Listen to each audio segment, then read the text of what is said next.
FPL Gameweek 9 transfer targets. Another week of Bukayo Saka outscoring Gyökeres. Mateta looks like a great option, but goes away to Arsenal this week. Or should you be looking at Voltemada? Or could the forward without any shots in Pedro be saved for just one more week? With an early sub for someone like Reinders, we're going to have a look across defenders, midfielders and forwards. Who are the best players you should be considering buying into your teams this week?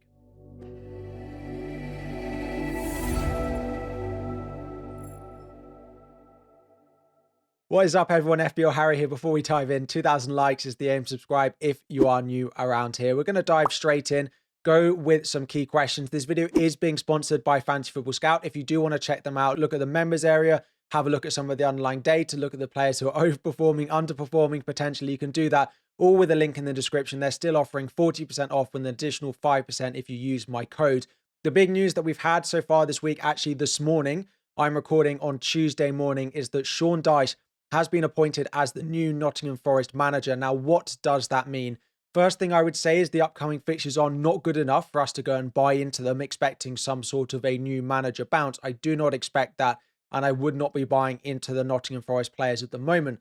But I think we can generally expect to see a little bit of a reverse what we saw under Ange, them to play a little bit like they did under Nuno previously, and a little bit like Everton have played under Sean Dyche in the past. I expect there to be more focus on defence, more focus on physicality and aerial presence that we've seen from Everton under Sean Dyche in the past. Games are probably going to be slightly less high scoring. If you were considering, captaining a Semenyo this week, it might not be quite as good when you've got someone like an Erling Haaland playing against an Aston Villa team who are still struggling, although I still would expect Bournemouth to win that game. So maybe slightly less goals going forward, although they've still been struggling to score even under Ange, but maybe slightly less conceded at the other end. Next up is if you have Anderson. Now, we're still waiting on an update on him in the press conference, but a lot of people have messaged me saying, I was considering a bench boost this week with Anderson being part of it.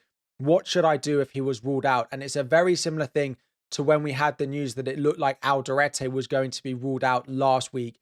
If Anderson is going to be out and out for a few weeks, I would sell Anderson to a defender that you like, not only for this week, but for the long term. And we'll talk about some of those in this video. But buying someone cheaper, like a Rodon, who has West Ham at home this week, buying someone slightly more expensive, like a Chalobah or a Dan Burn, who both improve your team long-term, but also have good fixtures at home this week, like Burn has Fulham at home, and a Chelsea defender like Chalobah has Sunderland at home. Now, if you have Anderson and you don't have your bench boost, then I would still probably look to hold him, unless using a transfer improves your squad this week, or potentially frees up a bit of money, which is what I might be doing, and we'll talk about that in my team selection on Thursday morning. And the final one is Reinders. The more I've looked at it, the more from my transfer plans video on Sunday, I thought I would just sort of bury him as the 8th attacker and not deal with him. And then when the good run of fixtures come from sort of game week 13 onwards, I would start to play him again. But the more I've looked into it, Manchester City have a crazy run of fixtures from game week 13 to about game week 18 in the Premier League, with Champions League added on top of that. And if they stay in the Carabao Cup, there'll be even more fixture congestion. They play sort of Leeds in there. They then play away at Fulham. Then they play Sunderland. And then they play Real Madrid in the Champions League midweek. I don't even think with some of those big games that we can definitely guarantee Reinders enough minutes and definite starts in some of those. So we'll talk about it again in my team selection video tomorrow. But whether it's this week or whether it's going forward, I don't think I have so much of a need and hold onto Reinders as maybe as I'd planned in the past, and he probably is a sell if you have some money in the bank.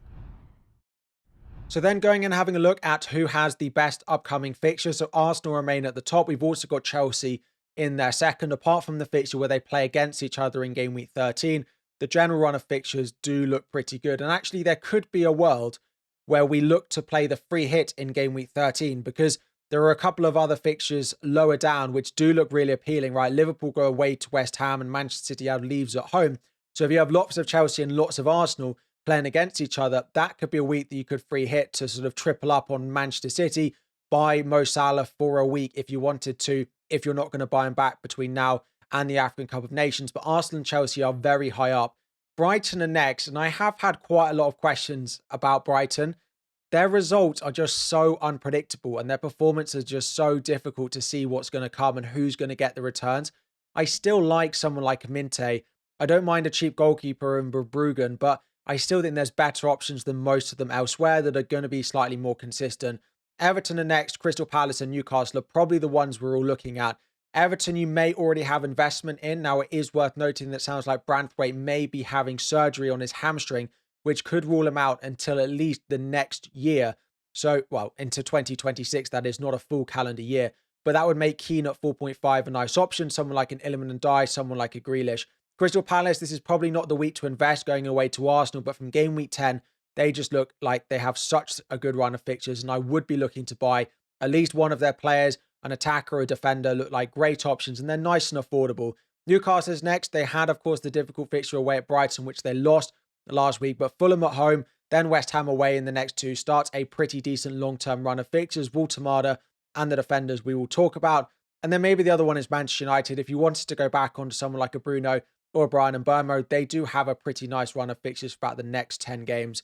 Further down the list, we do see a continual drop for Spurs as the fixtures start to get a little bit more difficult. We will talk about what you should do with some of their players, as I know lots of you are considering selling them, particularly the defensive assets. If you've hold on to someone like a Rodgers, I know he scored, a Watkins, they don't have great fixtures coming up. And actually, if you're looking for cheap defenders, Sunderland, I know Mukiele is predicted to go up in price. Again, you can check that out on the Fantasy Football Scout website. Is predicted to rise, but the upcoming fixtures for him in the short term are actually pretty difficult. They are right at the bottom. Then having a look at some data very quickly. Of course, we've got the season data compared to the last six. It's all ranked by the last six, but you can see where they do rank over the course of the season. And Crystal Palace are now the team creating the most chances. Now, it is particularly weighted because they created so much XG in the game against Bournemouth at the weekend, but they are first over the season and first over the last six. Manchester United remain up there as one of the teams creating a lot of chances. They did create some against Liverpool, and they do have a bit of a nice run coming over the next few weeks. We've also got Liverpool, Manchester City, Arsenal and Chelsea are up there, but they've had a slight drop off in the past few weeks. Right down at the bottom, Burnley remain the worst in terms of defence and attack. Spurs and Aston Villa in terms of attack are actually creating very few clear-cut chances. In terms of defence, Arsenal remain head and shoulders above everyone else. Over the last six, Leeds are very impressive. So despite conceding 2 to Burnley last week, they actually conceded less than 1 XG in that game. And some of the upcoming fixtures for them alongside Newcastle look quite nice. Now, right down at the bottom are Nottingham Forest. We do expect that to improve under a new manager, Burnley. And interestingly, Chelsea. Now, Chelsea are a defence who kept a clean sheet, but they still conceded over 2 XG last week. They were quite lucky to keep that clean sheet, and we will talk about them in a bit more detail, but the data doesn't really look like you should be investing in their defence. Now, the first of 2 deep dives, we're going to go back to Arsenal as we did last week. Thank you all very much for the feedback on the graphics. We've taken out the sort of player injury segment. You can sort of have a look at that yourself in your own time.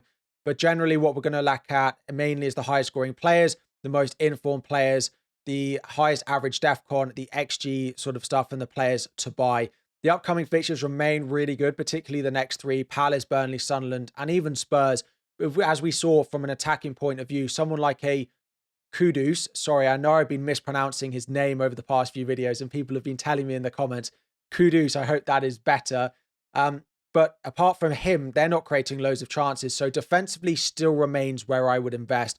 I know people are looking at Saka and another attacker, but just for longevity in your team, double defense looks like the best way to go. And we're also at the point now where if you only have one of their defenders, you don't get enough returns in order to get a green arrow. There is so much ownership that only having one doesn't do enough for your rank. And you can see over the course of the season and the last 6, their defensive data is crazy, crazy good. And they are first both over the last 6 and over the course of the season. Their attacking data is still pretty good in the top 5, both for the season and over the last 6. But there are other teams and other players who will score goals and get similar points in my mind to someone like an Eze, to someone like a Rice, definitely to someone like a Gyökeres, but also to someone like a Bukayo Saka. I think they can be matched. But defensively, I would not be surprised if Arsenal keep 20 plus clean sheets this season. They have conceded just 1 goal from open play. That was from Erling Haaland, who scores against everyone. The other 2 came from set pieces, and they've conceded 3 goals in 8 games so far this season. Defensively, they look great. Now, where should you invest? Gabriel remains number 1. He is the highest scoring Arsenal player so far this season. He's the most informed player, and he is the best for defensive contributions. Plus, he does have some attacking threat that we've seen from set pieces already recently. Outside of him, I do think that Timber and also Calafiori are the ones to go with. I do prefer Timber the most because I think his threat from Ben White is less than someone like a Lewis Skelly to Calafiori.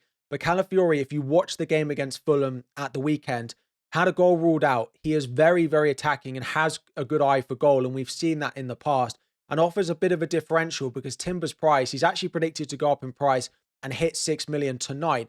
And if he rises again, you might start to look at Calafiori for a differential. I also like Bukayo Saka, as I've said. I probably would go with him, Gabriel, and either Timber or Calafiori now. Declan Rice, I like. David Raya is not a bad long-term option. I'm still not sure he's worth the money when you have some of the other defenders performing well. But those are generally the top options that we've got. It doesn't sound like Odegaard is going to be back in the immediate future, so you could look at Eze, but he still got taken off early, so he has dropped out of my top 5. And the other team that you wanted me to do a bit of a deep dive into as a Chelsea fan is Chelsea. If you want to have a bit of a say on the players that get discussed in this video or the sort of general teams, make sure you have notifications on because I do post in the YouTube community section asking for your input and also over on Twitter asking for your input. So make sure you're following and subscribed in both of those places. But in terms of points scored, Caicedo is first, Chalobah is second alongside Enzo. And I do have to disclaim that João Pedro is the fourth option. He is joint on 41, but he's played the most minutes, so his points per 90 is lower than the other two. Reece James is the most in form with a goal and an assist and a clean sheet at the weekend. Pedro Neto next alongside Marc Cucurella. Defensive contribution-wise, Caicedo is the one absolutely killing it. Outside of that, Chalobah gets a little bit, but there's not enough consistency from the centre-backs. Chalobah does hit it on a regular enough basis. What's really interesting, though, is when we look at the data. I know some of you will look at the clean sheet, and I don't think our defence is that bad, but the defensive data has been really, really poor so far this season. Now, there have been red cards in there, but even the game against Nottingham Forest, we shipped over 2 expected goals in that game. So I do think that looking at our attack and investing in our attack is the better option to go. The key takeaway on Tuesday at the moment is Enzo Fernandez has been pictured back in Chelsea training, and Enzo Maresca said that he trained on Monday. So we are expecting him to be in the Champions League squad midweek and should be fine to start at home to Sunderland. Now, do wait for a press conference later on the week. It doesn't look like Enzo Fernandez is going to rise anytime soon in price, but here's my number 1. I do still have João Pedro number 2, just because we are expecting Delap back in the not too distant future. Mark Guiu can also play up front, and when João Pedro plays in the number 10, it actually benefits him. Caicedo is next. I like him for longevity, the DEFCONs, but you could look for someone slightly cheaper at a different team. And then it's the defenders.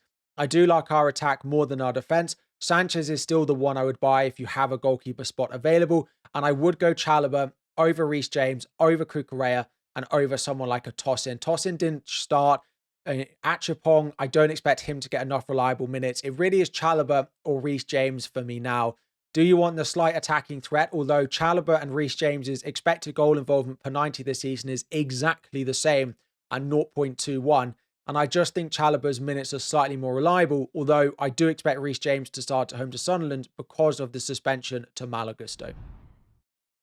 Looking at best players to buy, we've spoke a lot about Arsenal. So if you want the Arsenal section in more detail, go and watch that. We've already spoken about it. Gabriel 1, Timber 2, Calafiori 3. They are predicted to just be the best scoring defense over the next 3 weeks, the next 6 weeks. I would look at getting a double up if you still have the space available. And that is my order. I would go with them over Saliba. Saliba doesn't seem to get DEFCONs enough, and he doesn't seem to have enough attacking threat. And he's slightly more expensive still than going for someone like a Calafiori or a Timber. Then it is Senesi. I do actually like buying him at home to Nottingham Forest this week. Then it's City and Villa, which isn't great. But then from then onwards for West Ham, the fixtures remain pretty good. And then it's the triple up on Crystal Palace. The issue is it's Arsenal away this week. So if you've got a defender that you don't particularly love, but you're not going to buy Senesi or Arsenal, for example, if you've got a Van de Ven, I would just keep them this week and probably look to buy a Palace defender going into game week 10. Munoz, his attacking threat is so good. I have put him back in here. I'm not fully convinced he's worth the money over someone like a Mark Guehi or a Chris Richards, but if you want him as sort of a main defender rather than a rotating option, he just looks so good going forward. And he is probably the only attacking defender that is making up for the lack of defensive contributions he gets compared to others. but actually his defensive contribution data compared to some of the others isn't even that bad. We've gone with Mark Guéhi second, who just seems to be managing to get attacking returns out of absolutely nowhere. Like, he got fouled for the penalty that Mateta then scored. I don't know how long this can go on for, but I would probably, if I was on a free hit or I had all the money, go for him over Richards. But Richards' defensive contribution data does make him a very nice, reliable, cheap option. Then it's some of the cheaper ones. Rodon, if you need for this week. Mukiele, if you need for next week. Mukiele could rise in price by the deadline.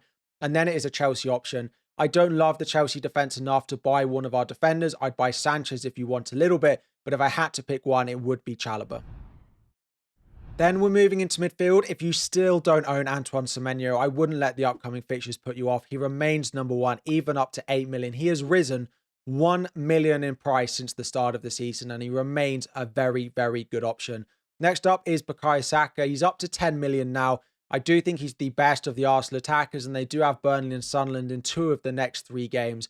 Enzo Fernandez pictured back in training. I still like the fixtures. Sunderland, Wolves, Burnley, and Leeds all in the next 6 games. Then it's Iliman and Dye. He's just a nice, reliable option. He hits DEFCON in the more difficult games. He creates chances. He's on penalties. He's just a cheaper version than someone like a Bruno Fernandes. Now, Bruno Fernandes and Manchester United do have quite a nice long-term run of fixtures now. You might not want to buy into them, but both Bruno and Bryan Mbeumo should definitely be considered. Bryan Mbeumo is one of the biggest underperformers, particularly at Manchester United, and his goal threat definitely looks better than you're going to get from Bruno. Ismail Assar, a bit like the Palace defenders. If you're looking to buy, you're probably not going this week, but he is one on radar for Game Week 10 as one of the best midfielders to buy. Jack Grealish, I don't prefer over someone like an Iliman and Dye, but he is definitely good going forward. If you want a more eye test, flair player in your lineup, someone like a Grealish definitely hits that more than you're going to get, who's more of a data pick in someone like an Iliman and Dye. Then you've got Declan Rice if you want an alternative at Arsenal. If you want an alternative at Chelsea, it's someone like a Moises Caicedo. Then we're moving up front, and Erling Haaland keeps his all-gold scores. He's just top of every single metric, so we start to look outside of that. I do have Mateta now above the others. Again, I wouldn't buy this week. I wouldn't sell the ones below him to buy Mateta this week. I wouldn't sell João Pedro or Jared Bowen to buy Mateta, or even Gyökeres to Mateta this week. But long term, he has to be up at the top. Even before this, if you go and watch last week's video, his attacking data, his big chances per 90 was top out of all the forwards that wasn't Haaland. So it's not just because he had over 3 expected goals against Bournemouth that did heighten his attacking output and his data, but he still looked like a great option even before that. 7.6 million. He has risen in price, but I would be patient and buy him in Game Week 10. Then it's Walter, and then I still like João Pedro, especially if he's going to drop into the number 10. I was very, very impressed with Thiago on Monday night and what he could do with Brentford. Some of the upcoming fixtures, though, are not that great, but there's a nice cheap option at 6.1.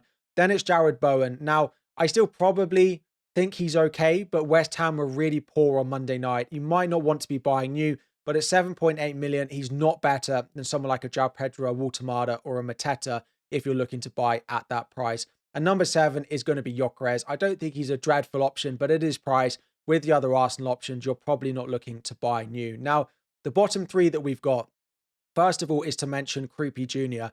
He is in every single one of my comments. He played and he started because Evan Nielsen was out. We do not know at time recording how long he will be out for.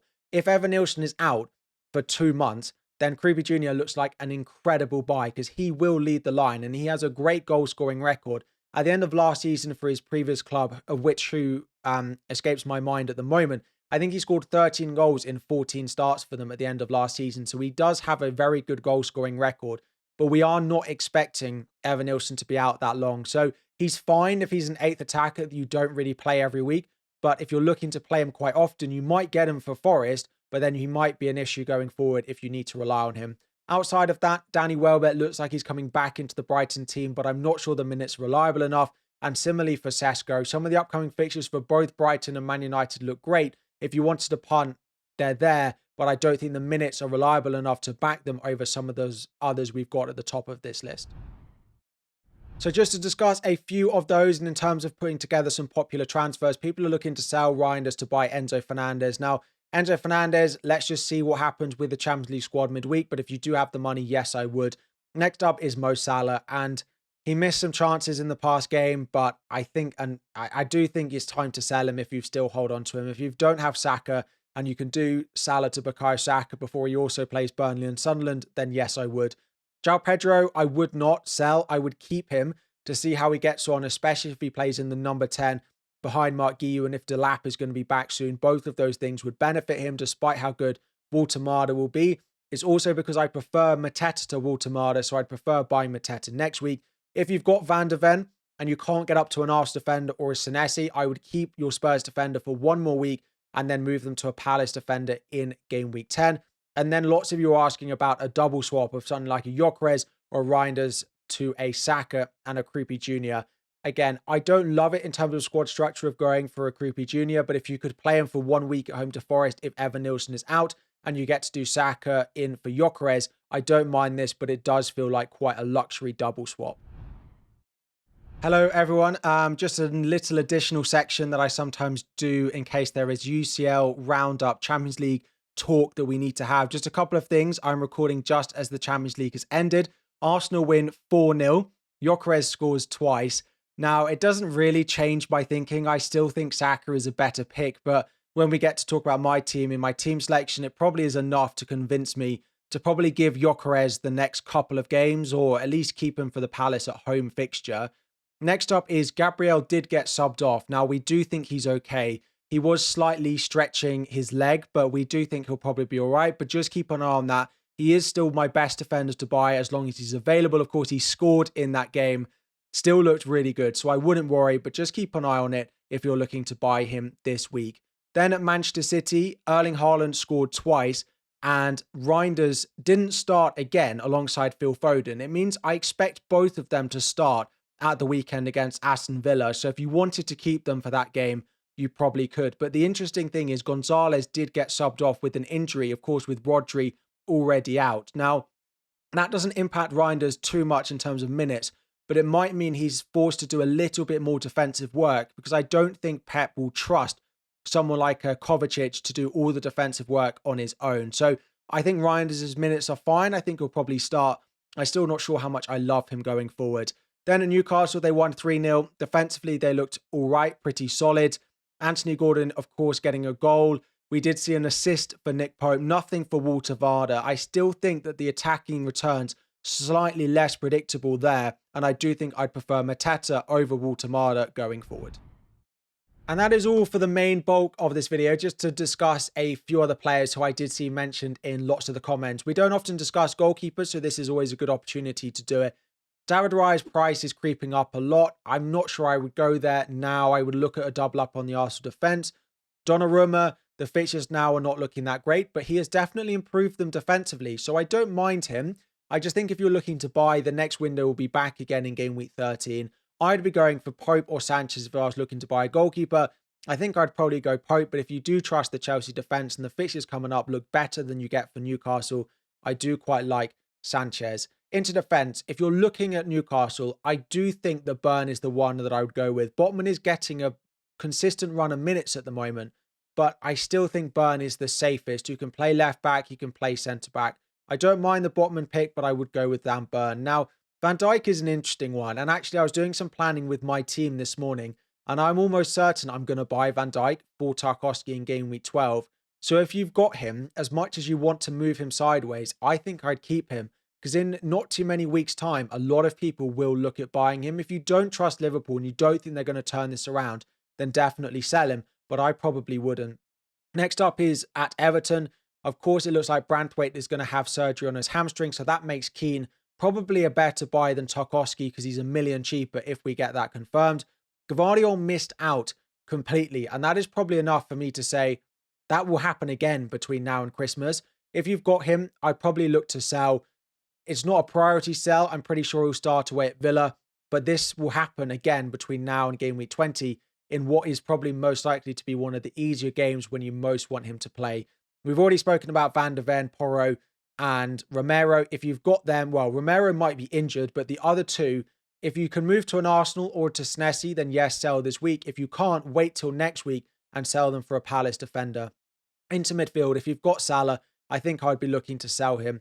Gakpo is probably the other reliable Liverpool attacker. I don't mind if you want to buy him, but I think there are better options at a cheaper price, like an Ndai, like an Enzo Fernandez, or like an Ismail Assar next week. Gordon, if you've got, I'd probably keep hold of him, but he doesn't look like he wants to score many goals. His attacking output in the league, apart from penalties, has been a bit disappointing. Next up at Spurs is Kudus. Now, the upcoming fixtures are not great, and I'd sell their defenders, but I would be in no rush to sell him. I think everything they do going forward goes through Kudus. At the game at the weekend, the first goal, he crossed it in, which was then the sort of pre-assist for the goal. He scored, which got it ruled out. Just so much of the attacking threat is through him. No priority sell. Minte, the attacking returns have dried up. Again, I wouldn't be buying him. I'd probably hold on to him, though, with some of the upcoming fixtures. He looks reliable for minutes. Foden and Xavi Simons and Reinders, I'd probably be looking to sell all of these now. The attacking returns have been very disappointing. Dewsbury Hall is absolutely a fine hold. He's a 5 million midfielder. I wouldn't be expecting too much. He's probably an 8th attacker. Anthony, I never expected him to keep up the returns. If you've got him, you can probably keep him, but I wouldn't buy new. And actually, the one to potentially look at is Florentino at Burnley. He's just 5 million. He's picking up DEFCON in almost every single game he plays.